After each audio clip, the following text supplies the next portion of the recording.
caso da mulher hemorroísta, e eu queria apenas completar o que estava sendo discutido a semana passada, e aí a gente aterriza no caso e vamos ver se a gente conclui esse caso hoje, tá bom? Eu gostaria de dar preferência para os comentários, perguntas, discordâncias, a partir de quem leu o texto, né? Que vai estar com mais material para a discussão. Em tese, né? Que a pessoa não lê, mas tem outra fonte de leitura e de conhecimento. Tá bem? Nós paramos na semana passada, no primeiro versículo, quando a gente tratou da questão da mulher, né? E do tempo. Eu gostaria de trazer isso agora para a conduta de Jesus em relação ao espaço e ao tempo. Eu já procurei e não encontrei. Talvez se vocês procurarem, acabem por encontrar alguma referência de Jesus que o ligue, especialmente que o prenda ao espaço e ao tempo. Jesus não tem ponto de fixação. Ele circula dentro do possível, né?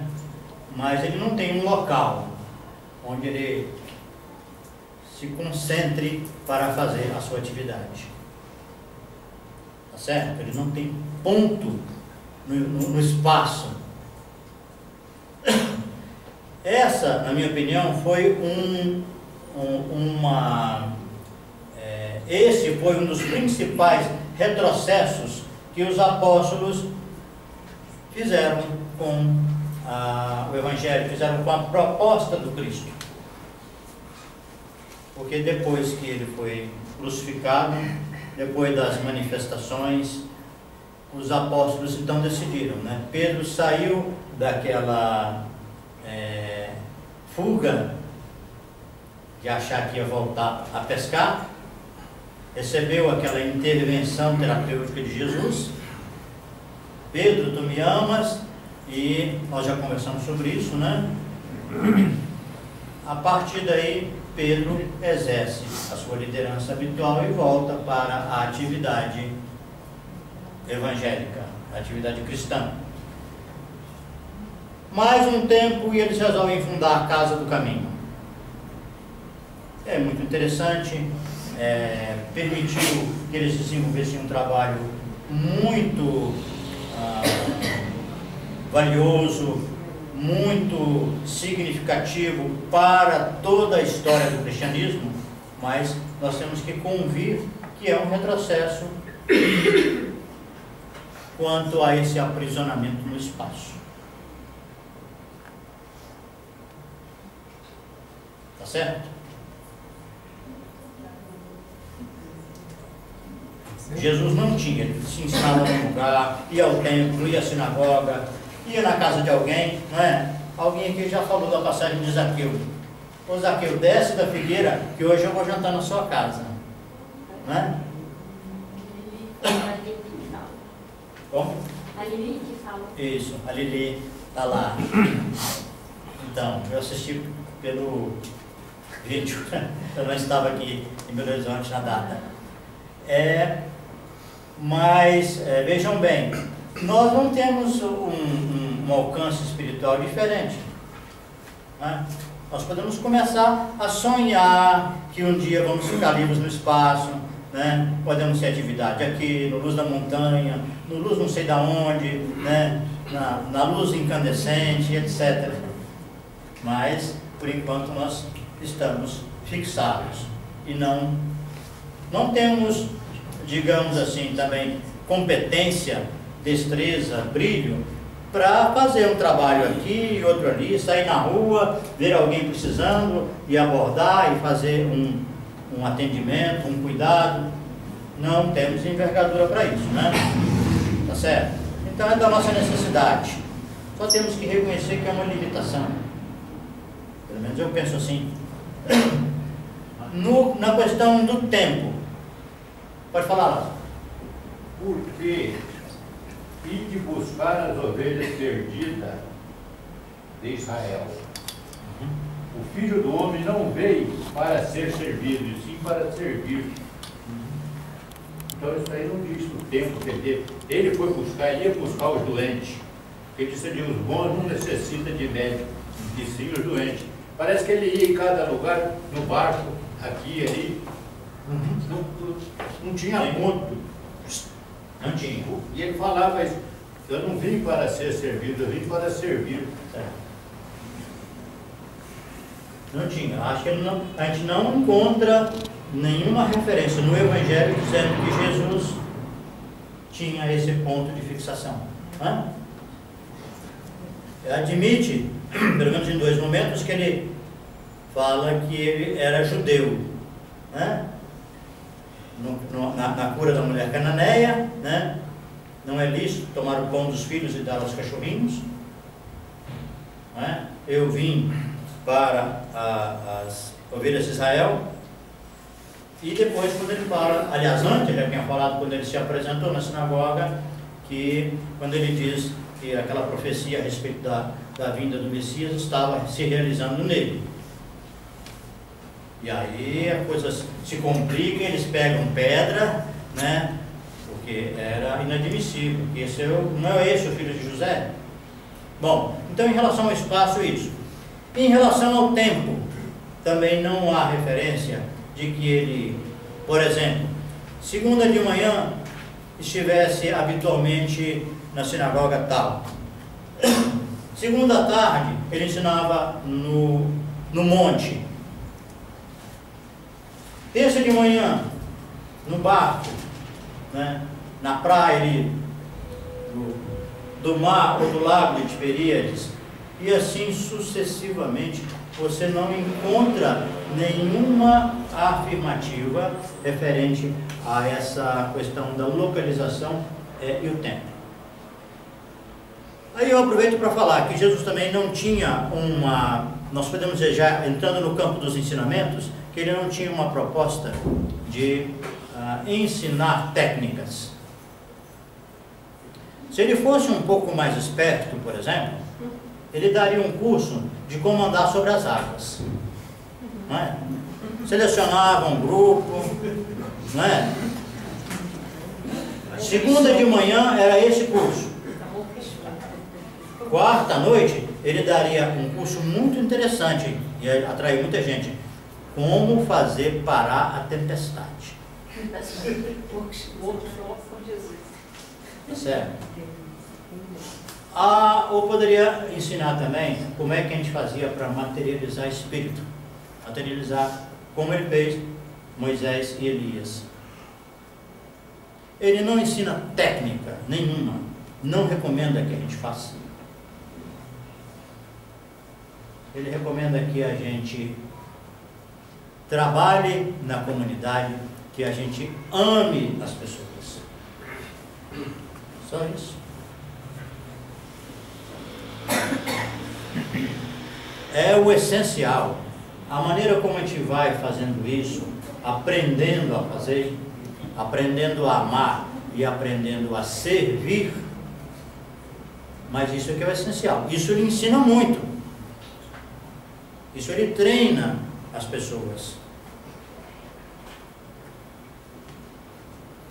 Então nós podemos sair muito do pensamento de aprender técnicas, fazer cursos, digamos assim, sobre determinados assuntos, porque isso não faz parte da proposta que nós entendemos do Evangelho.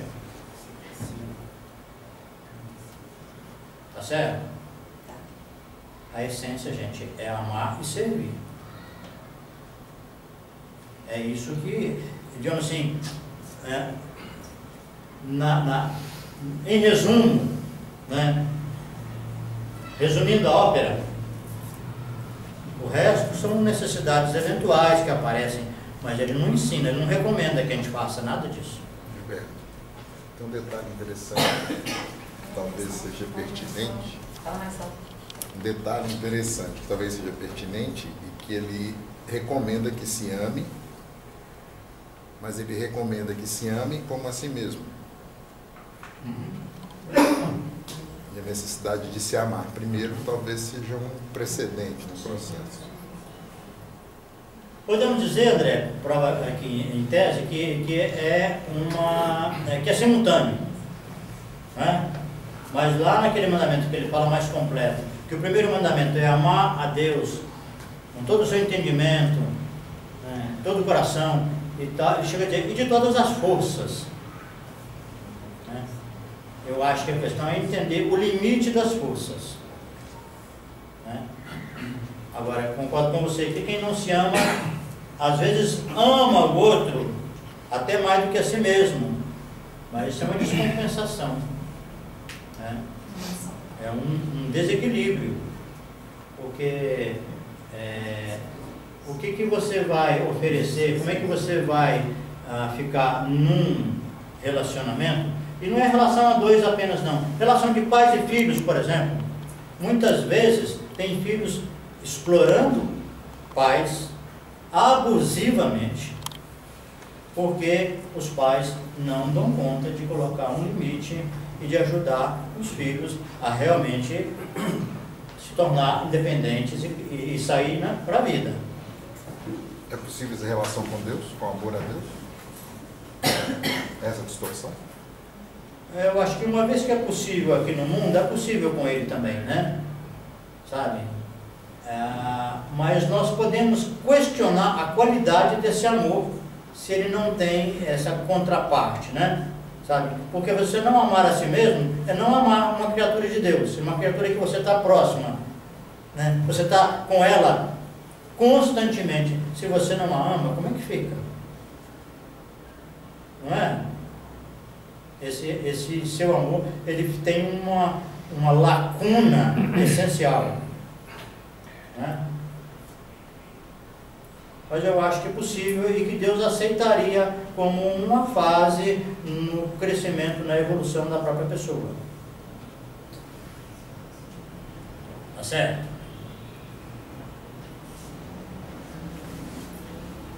Ok? Ficou claro? Quer falar alguma coisa, Lázaro? Porque os judeus eram subjugados pelos romanos, eram obrigados a pagar os impostos, então eles esperavam que aquela pessoa que fosse nascer seria que fosse libertar daquele jugo. Uhum.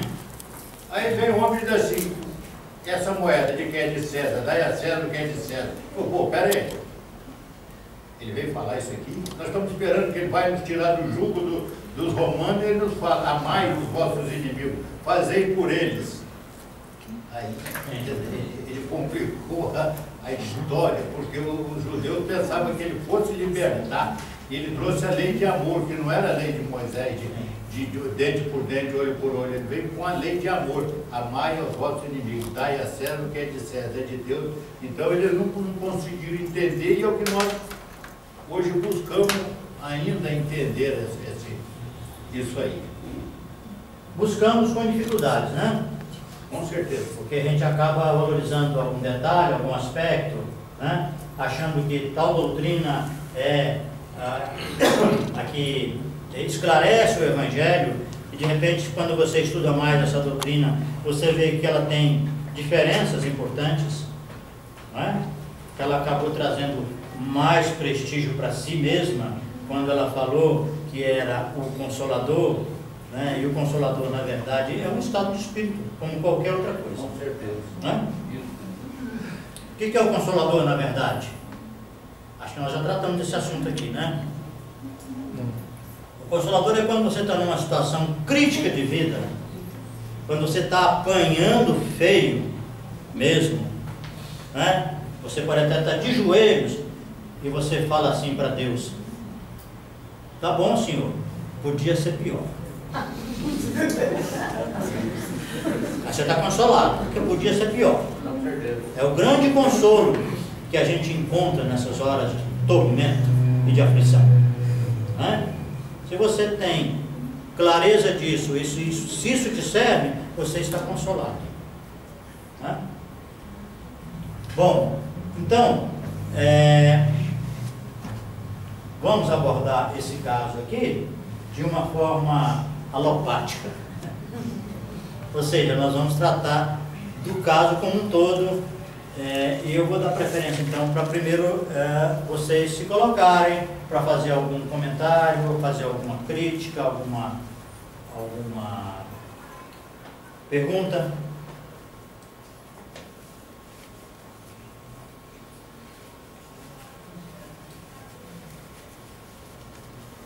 Vocês já leram, né? Nós lemos aqui, ó. A maioria estava aqui a semana passada, né?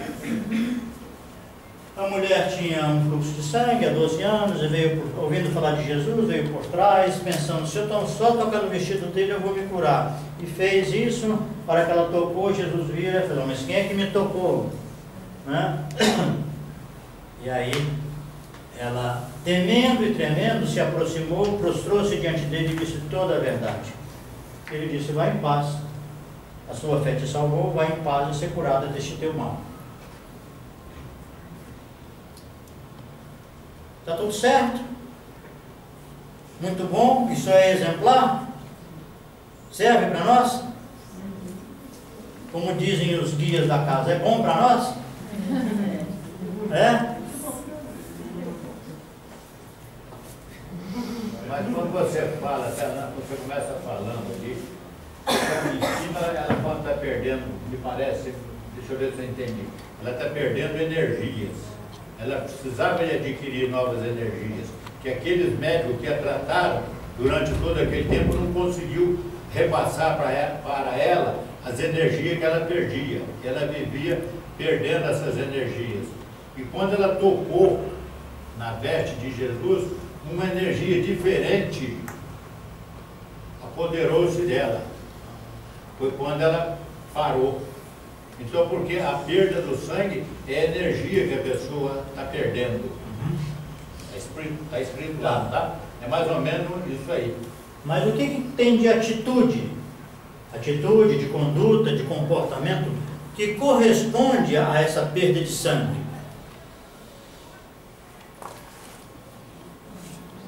Que provocava, né?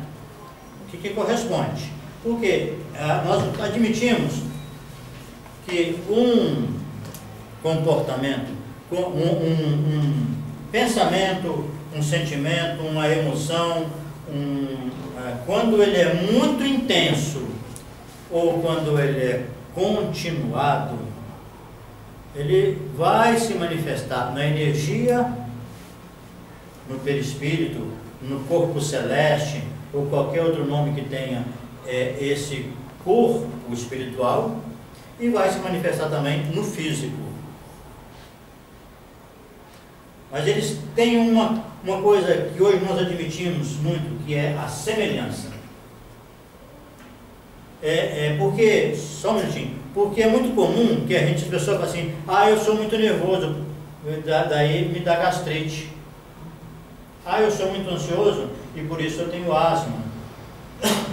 Na verdade, hoje a gente pensa o seguinte, que o que você sente, o que você pensa, o que você percebe, a maneira como você vivencia as coisas, é dessa mesma maneira que vai aparecer no físico. O conteúdo é o mesmo. E não é raro que até as palavras sejam as mesmas.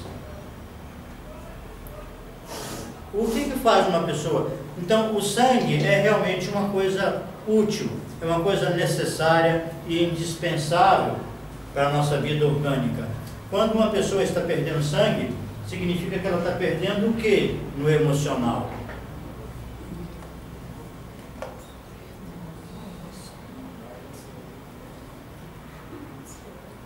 A turma da cozinha aí, o que essa mulher está perdendo? E quando eu digo essa mulher, por favor, se lembrem, eu estou dizendo da parte feminina, que pode ser num homem, num homossexual, numa mulher, num transexual, transgênero, tá? Eu estou falando da parte feminina do espírito, da pessoa. A parte que prioriza o relacionamento, a participação em conjuntos, em grupos, em oposição à parte masculina, que prioriza a si mesmo, a vida individual, a atividade profissional. Por isso que é o feminino que tem sangramento, não é o masculino. Tá certo? O sangue, então, é uma coisa útil, necessária, que vai abastecer todo o nosso corpo com oxigênio, com água e com os nutrientes. E vai pegar de volta os refúgios, não é? O gás carbônico, aquilo que precisa ser excretado pelos rins. Tá certo? O refúgio celular vai sendo jogado no sangue ou na linfa para ser eliminado. Perder sangue, então, é perder o quê? Vitalidade. Vontade de viver. Vontade de viver. Criatividade. Como? A feminilidade também? Eu acho que ela está... me apertou agora, é problema. Uma pergunta muito... Porque você falou que a vou levar para casa. Você falou que a mulher que sangra. Você falou que a mulher que sangra, não o homem. Uma mulher está perdendo o feminino. Exatamente, porque se o homem não sangra, então ele não perde a individualidade, a mulher, quando sangra, ela perde o feminino da Capacidade de procriar. coletividade. Mas você está trazendo para o corpo. Criatividade, capacidade. Vamos admitir que o Bruno aqui, que é um sujeito muito amoroso, vamos fazer uma estimativa, né? A título meramente de exemplo, que ele seja uma pessoa extremamente feminina. Isso quer dizer que ele está muito voltado para as relações. Quando você se volta muito para as relações e que você se dedica muito,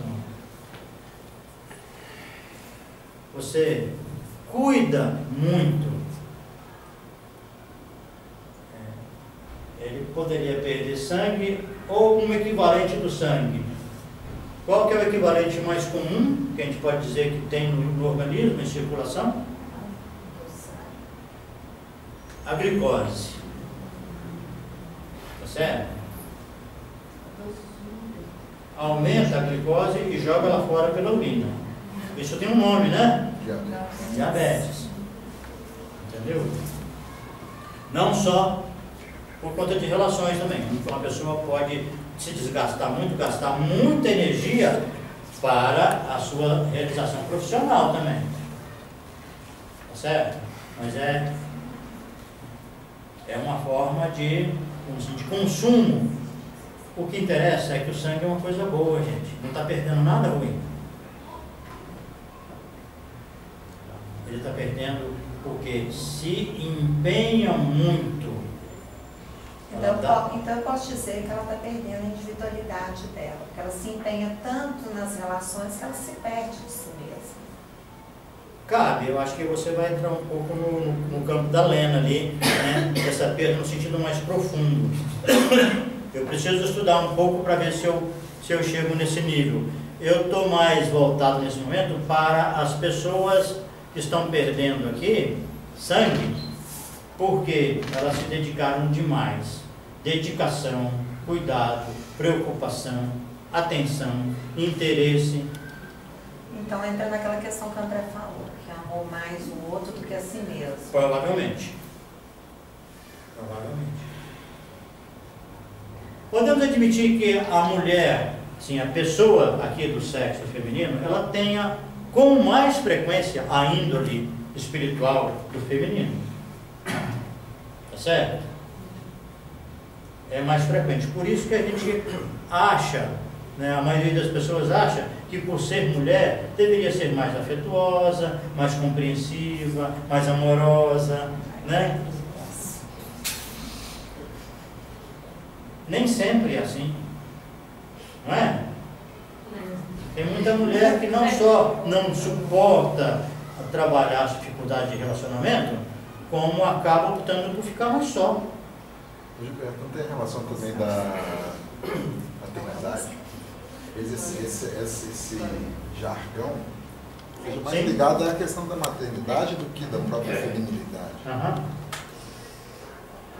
mas sempre jogado para a mulher, né? Porque ela pode ser mãe. Na verdade, a nossa cabeça ainda é muito física. Claro. Nós vivemos muito impressionados pela materialidade das coisas. Né? Como é que eu vou olhar, às vezes, para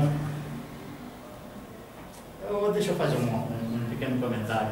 Eu viajei uma vez só com meu filho, e ele estava numa época muito machista, né? Tinha um certo horror a gay, né? E eu brincava muito com ele, não só com ele, com meus filhos todos. Olha, eu nasci no interior de Minas, lá no interior brabo, e eu sou mais compreensivo hoje em relação a isso, aceito abertamente, né, o homossexualismo, e vocês que nasceram em Brasília, foram criados em cidade grande, moraram em Belo Horizonte depois, vocês têm preconceito. Bom, nós chegamos nessa cidade, estava acontecendo uma parada gay.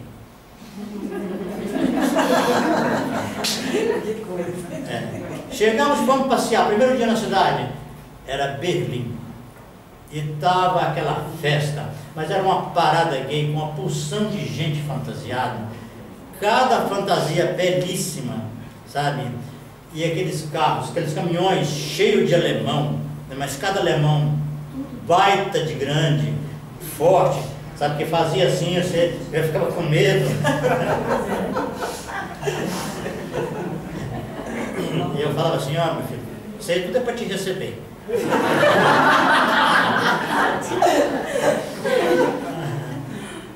Porque a gente vive num mundo em que a impressão da aparência ainda nos afeta muito, ainda nos domina. Sabe?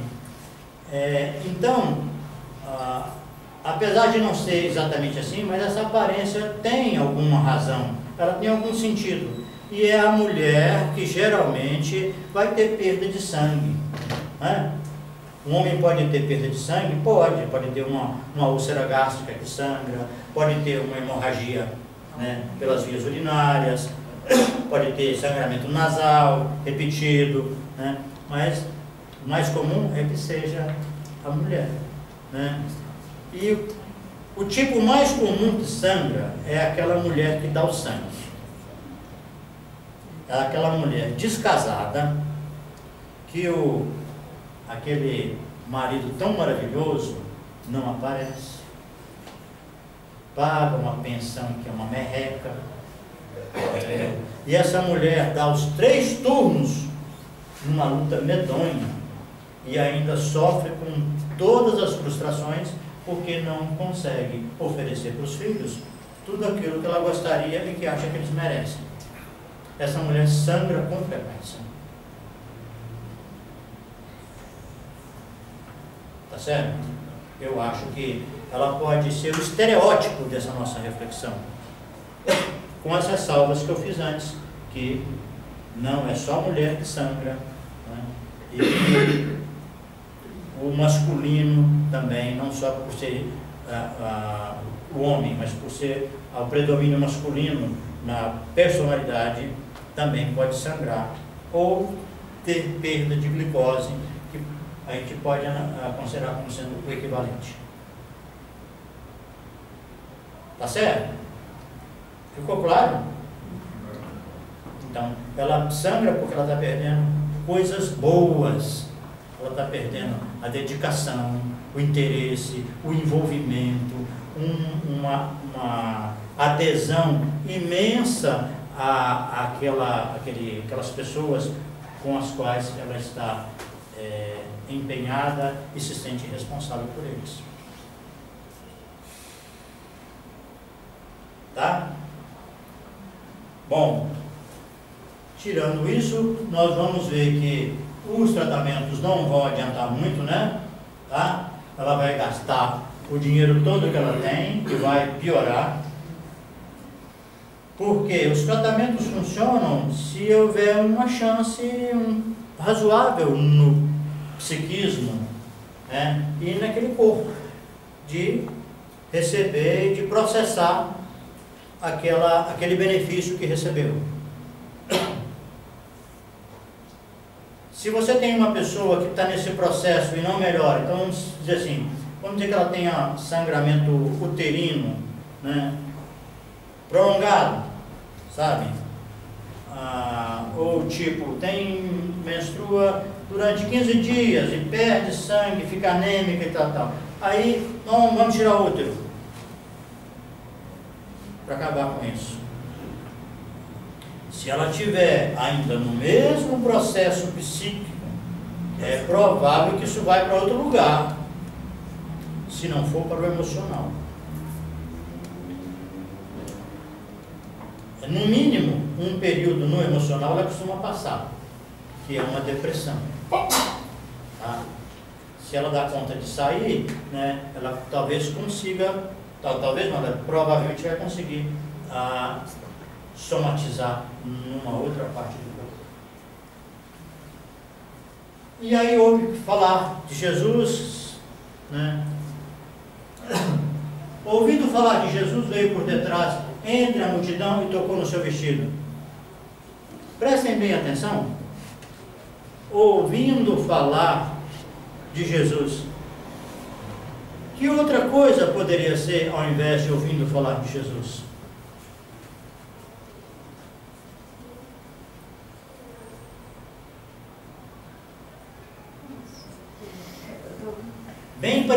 Bem parecido, mas que tenha uma diferença. Escutou? Ouvi dizer.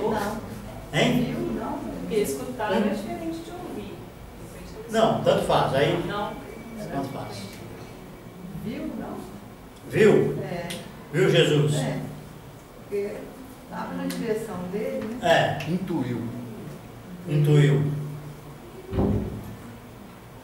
É. Sim? Eu acho que são as histórias, talvez, que ela escutou de Jesus, que ele faz milagre, Com certeza. Aí ela conscientizou, né? E começou a acreditar. Aí ela ouviu falar. Ouvindo falar de Jesus. Você está dizendo como é que ela ouviu falar de Jesus. A outra situação seria, ouviu Jesus. Ouviu Jesus. Não, ela não ouviu, ela ouviu falar. A Lena gosta muito de uma frase do Evangelho, né? Você dizes isso de ti mesmo ou porque os outros te disseram de mim? Jesus falou isso para Pôncio Pilatos. Aqui ela está nessa condição. Ouviu falar. Ouviu o passarinho cantar, né? Ouviu uma história que está circulando por aí, que tem um cara que é gente fina. Você vai lá e ele cura de trás para frente, de cima para baixo. Zaqueu sabia que ele ia passar ali, e ela também. Ele vai passar. Zaqueu, por que Zaqueu subiu na árvore? Porque ele vai passar aqui. Então eu vou vê-lo. Sim, Zaqueu sim, ela não. Esse, Lázaro, é um grande problema do Evangelho quando nós pegamos uma coisa num determinado contexto e achamos que aquilo pode ser generalizado. A passada assim. Não dá. Cada caso é um caso. Cada situação é uma situação, né? Então, ouvindo falar de Jesus, já mostra que ela não tinha intimidade. Se viu, não entendeu, né? Tá certo, né? Se viu? Tá bem? O que nos interessa aqui é o seguinte, é que ela não ouviu, ela estava baseando-se na experiência dos outros. Se somente tocar nos seus vestidos. Por quê? O que significa o vestido? O vestido é uma peça bem feminina, né? Uhum. Já que está falando de feminino. Ela está no feminino. Eu acho que é a energia. Ela não vai tocar no pé nem na mão. A energia que vai tocar nele vai achar que vai recuperar a energia, não sei. Buscar a energia. Em que outra situação na vida nós encontramos coisas semelhantes? Quando é que uma pessoa manifesta, às vezes, uma coisa semelhante? Semelhante a quê? A isso. Se somente tocar nos seus vestidos, sarariam. Tipo a fé, né? A fé. A fé, a procissão. Como é que a fé se manifesta mais ou menos nesse padrão? Que exemplo? Estela falou que da procissão é bem interessante, né? Então, algumas igrejas você chega, você vai e beija o pé do santo. Ouvi dizer que são Jó, São Judas. Beija a mão do chefão, né? A máfia tem esse também. Fazer um beijo à mão.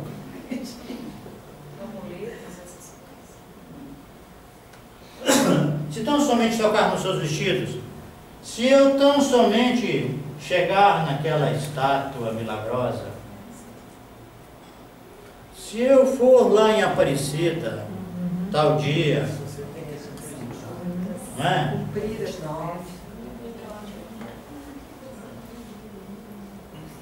Acho que vem pela lá da crença também, né?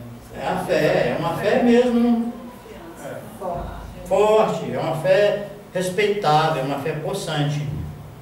Mas ela considera que os vestidos, se ela tocar nos vestidos, algum de nós aqui muda alguma coisa significativa em si mesmo? Né? Se eu vier, por exemplo, de terno, se eu vier de smoking e gravata borboleta para fazer essa palestra aqui, muda alguma coisa? Estou suave. Você tem mais filho. Você vai passar calor. Vai mais pesado para você. José, Sim. eu lembrei que quando eu era criança, minha mãe colocava congada, passava na rua com uma bandeira. E ela punha gente que ela era muito católica, mas punha gente, todo mundo para beijar a bandeira, porque ela ouviu dizer que curava as levadezas da gente. tudo um por um beijar a bandeira da congada. Aí volta abaixo e fala lá. E logo Jesus, conhecendo que a virtude de si mesmo saíra. Aí ele respondendo aí, quem tocou na minha veste? Sim. Pergunta lá para os lá, quem tocou na minha veste? Sim. Quem tocou nas minhas Quem vestes? tocou na minha veste? Aquilo que eu falei anteriormente, uma questão de energia, de fé tão... É muito forte, foi muito forte a fé dessa mulher.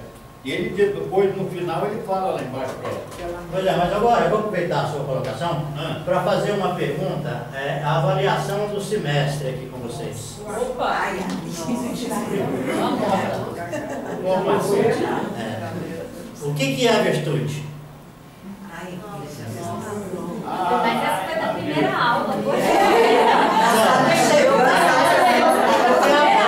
É o beabá, isso.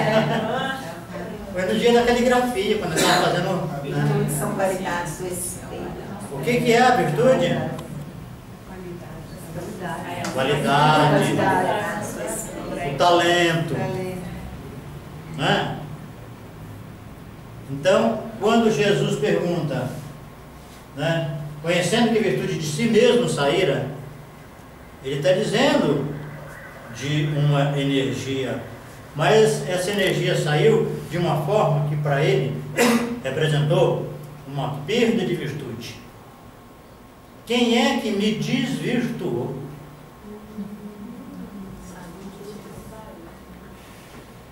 Certo? Também poderia dizer que tirou algo de mim que sem a minha permissão? Assim? Pode ser, mas isso ficaria no nível um pouco da energia, né? Tá? A gente tem que subir um degrau para chegar no nível do conceito.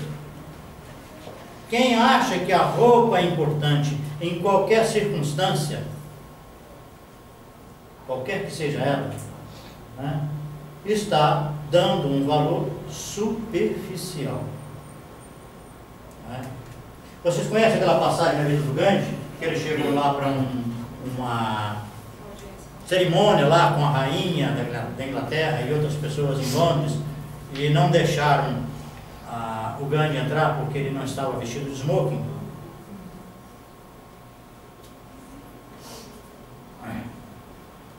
Ele vai a uma loja, compra um smoking e manda entregar com um bilhetinho. Se o importante é a roupa. O Gandhi era fantástico, né? Uma presença de espírito tremenda, certo?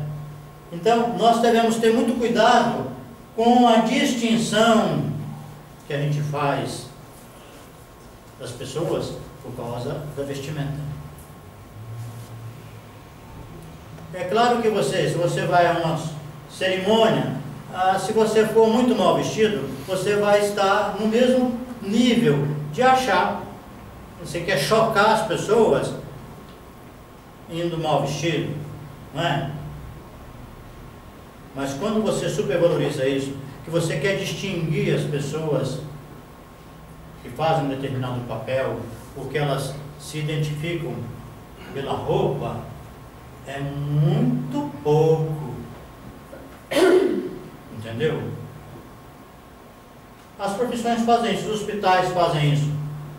Profissionais vestem branco, o exército veste verde, os advogados, cadê os ilustres?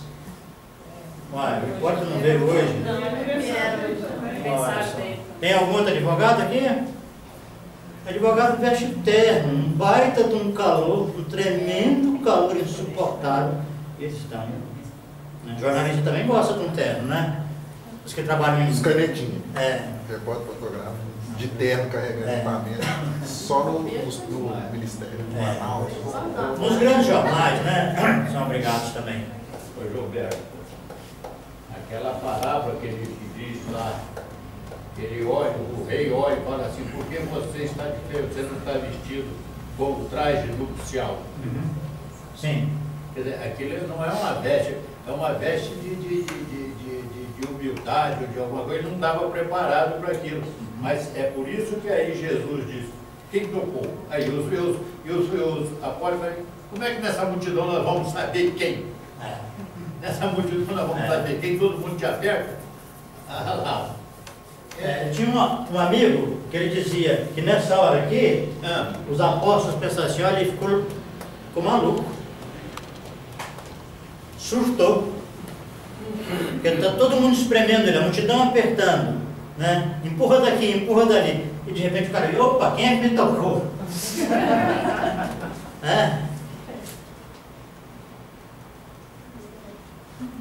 Mas tem outra coisa também. Sim. Quantas pessoas não devem ter encostado nele?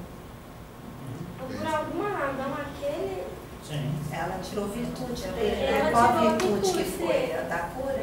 E ele sentiu. Ela se curou. Ela tirou realmente uma energia que atuou terapeuticamente nela, certo? Mas além de ter esse processo de fé, de cura, teve também um desvirtuamento. E o principal é esse. Tá? Então, indo já para os finalmente, né, podemos depois trabalhar mais alguma coisa. Essa superficialização, todos nós fazemos um pouco com o Evangelho. Não é? Pode adicionar também que um pouquinho de ousadia é bom para, né? Também, com certeza. Bem lembrado, Eduardo. As pessoas querem, mas não ousam. Nós estamos aqui, por exemplo, no estudo do Evangelho, né? E eu combinei, né, com o pessoal que iria falar alguma coisa sobre método de estudo do Evangelho. Mas eu estou aprendendo aqui nesse período. Aquele caso da cura de Pedro que nós trabalhamos aqui, na verdade, eu aprendi como é que estuda o Evangelho. E vi que uma diferença entre estudar o Evangelho e ler é que você pega uma passagem, um pequeno trecho, e você lê hoje, lê amanhã. Depois de amanhã você senta e lê com calma, pensa, reflete, analisa. Aquele caso, por exemplo, da mulher cananeia. Né? Até hoje eu estou trabalhando. Pois é, eu peguei esse caso depois também, que nós viemos aqui um dia, discutimos eu e a Andréia. Foi? Foi. Depois, eu falei assim, gente, mas tem mais coelho nesse mato. No dia da apresentação caiu uma ficha. E eu também fui explorando mais e tirei mais coisas em relação àquilo que a gente tinha conversado. Então, estudar, gente, é isso. É aquilo que eu falei a semana passada. Tem que pegar um... Primeiro, eu acho que é preciso ter uma visão panorâmica. É o que nós vamos fazer com esses casos de cura. Vamos estudar os casos de cura assim, de uma forma sintética.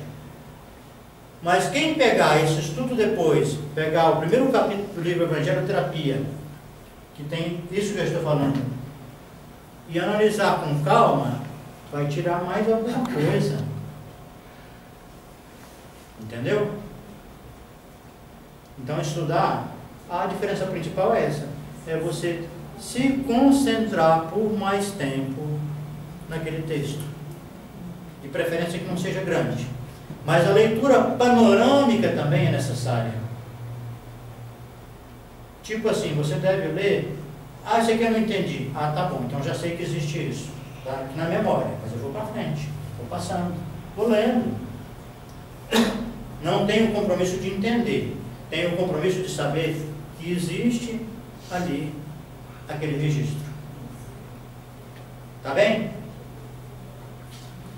Então, a ousadia realmente é importante, né? Tá? Que é, eu nunca estudei o Evangelho, então vou estudar assim mesmo. Nunca fiz essa tarefa, nunca... Não sou cristão. Não sou cristão. E vou estudar o Evangelho mesmo não sendo cristão. Também.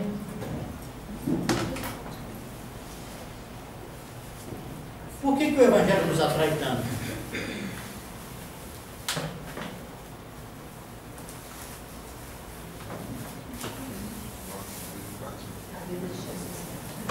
Por que nós saímos de casa numa quarta-feira, nos reunimos para a gente estudar passagens da vida desse É um mistério. Desse sujeito? Misterioso.